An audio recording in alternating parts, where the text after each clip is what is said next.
वृक्षारोपण आजची गरज उद्याचे जीवन. सुरेश केसरकर. महाराष्ट्र कामगार कल्याण मंडळाच्या 73व्या वर्धापन दिनाचे औचित्य साधून बुधवार 1 जुलै रोजी ललित कला भवन राजारामपुरी येथील परिसरामध्ये वृक्षारोपण कार्यक्रमाचे आयोजन करण्यात आले होते. यावेळी मान्यवर पाहुणे सुरेश केसरकर यांनी वृक्षारोपण आजची गरज उद्याचे जीवन, एक झाड लावा अनेक जीव वाचवा. वृक्ष हे निसर्गाचे अमूल्य वरदान आहे. ते आपल्याला प्राणवायू देतात, प्रदूषण कमी करतात, पावसाचे प्रमाण संतुलित ठेवतात, जमिनीची धूप रोखतात, असंख्य पशुपक्ष्यांना आश्रय देतात.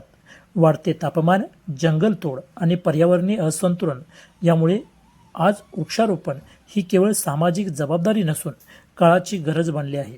प्रत्येक नागरिकाने दरवर्षी किमान एक तरी वृक्ष लावून त्याचे संगोपन करण्याचा संकल्प केला तर पर्यावरण संवर्धनाची मोठी चळवळ उभी राहू शकते. फक्त झाड लावणे पुरेसे नाही, त्याचे नियमित पाणी, संरक्षण आणि काळजी घेणे हेही तितकेच महत्त्वाचे आहे. चला हिरवेगार, स्वच्छ आणि समृद्ध पर्यावरण निर्माण करण्यासाठी हातात हात घालूया. आज लावलेले एक झाड उद्या पिढीसाठी शुद्ध हवा, सावली आणि सुरक्षित भविष्य देईल. वृक्ष लावा, वृक्ष जगवा, पर्यावरण वाचवा, भविष्य घडवा असे मनोगत व्यक्त केले.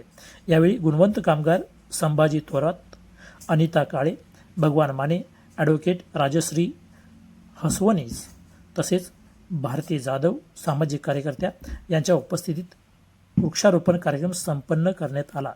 या कार्यक्रमाचे प्रमुख आयोजन सचिन खराडे केंद्र संचालक तसेच स्वाती वायचळ ग्रंथपाल यांनी केले. अशाच ताज्या घडामोडींसाठी न्यूज अपडेट महाराष्ट्र चॅनल आजच लाईक करा, शेअर करा, सबस्क्राईब करा.